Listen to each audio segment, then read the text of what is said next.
Les coups, j'espère que vous allez bien et aujourd'hui on se retrouve pour une réaction à chaud de l'album Survie de Zolaski Bebanks.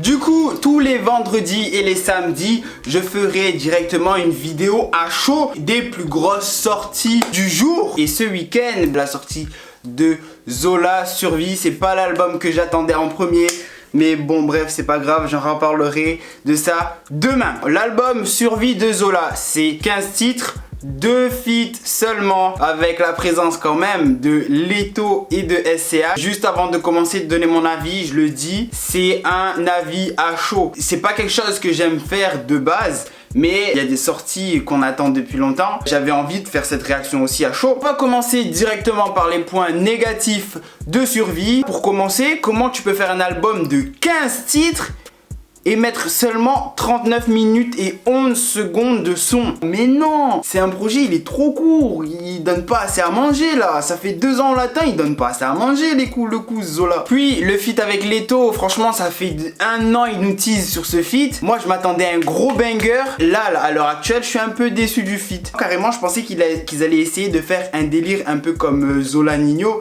mais un banger x10 tu vois, parce que Leto c'est l'homme du moment. Mais non, pas du tout. Donc c'est pour ça que je suis un peu déçu et que je les mets aussi dans mes points négatifs. Il y a des instrus monstrueux, mais le problème c'est que sur la fin c'est un peu trop répétitif. Franchement le piano là il me fume, mais à la fin c'est trop. Un autre point négatif, c'est qu'il y a 1 an, en octobre 2019, il nous avait teasé un son de ouf.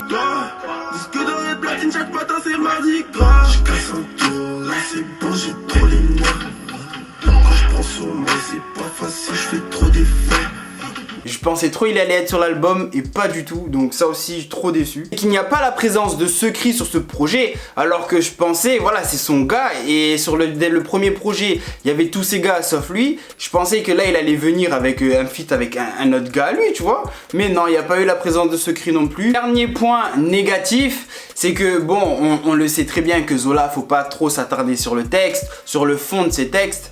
Mais voilà, je m'attendais à un morceau un peu introspectif, un peu comme il avait fait sur Cicatrice. Ben Cicatrice, tu vois, un son quand même où il parle un peu plus de lui et tout. Et voilà, c'est un tout petit point négatif. Bon, passons maintenant au point positif. Sans vous mentir, c'est un projet qui m'ambiance de ouf. Franchement, j'ai bien kiffé le projet. C'est cool parce que c'est un projet où tu peux directement rentrer dedans. T'es pas obligé de faire 2-3 écoutes afin de bien capter le délire, de bien capter l'ambiance et vraiment à te mettre dans le mood de l'album. Et ça c'est cool et je kiffe ce genre d'album aussi. Franchement, on le dit pas assez, mais merci Core pour les travaux. Franchement, là, on sent encore plus la patte Awa dans le projet et c'est grave cool parce que tout a évolué, le délire a évolué, la stratégie de com a évolué, même Zola lui-même aussi a évolué et ça c'est grave cool parce que souvent dans les deuxièmes projets, l'erreur qu'on a pu voir avec Kobalade ou même avec RK, de revenir trop vite et ensuite c'est la même musique, c'est la même chose, ça te lasse directement. Mais là franchement, il y a vraiment une évolution dans la conception de la musique. Ce que j'ai capté là maintenant quand je me suis pris le projet, c'est qu'il y a vraiment un délire vraiment très marqué US. Moi, les bagues sur cet album, c'est incroyable. Tous les panels qu'ils ont essayé, qu'ils ont tenté. Moi, ça fait plaisir de voir un deuxième album qui est pas le copie-coller conforme du premier album. Donc, tant mieux pour ça. Un autre point positif, heureusement qu'il n'a pas fait de drill. Franchement, tu vois, c'est bien que ce mouvement, il se développe et je kiffe ce mouvement de drill. Mais faire de la drill, parce que tout le monde fait de la drill, oh, j'en peux plus. Il y a des rappeurs qui font de la drill, c'est horrible, t'as envie de dire mais arrête, tu vois. Alors qu'il y a des drillers, frère, c'est incroyable. Et c'est cool qu'il n'ait pas tenté ce genre de move dans ce projet. Un autre point positif par contre, Zola il chante, Zola il chantonne, il tâtit la voix un peu, ça me fume, ça me régale de ouf et franchement je valide les chantonnements de Zola, j'ai envie de dire, et du coup ben on passe directement à mon classement. Bon, comme c'est une réaction un peu à chaud, il y a des morceaux que je préfère directement maintenant, mais comme je l'ai dit ça peut changer, blablabla, blablabla, vous avez capté. En 5, le feat avec SCH 9-1-1-3, obligé. En 4, le sauveur il arrive avec une intro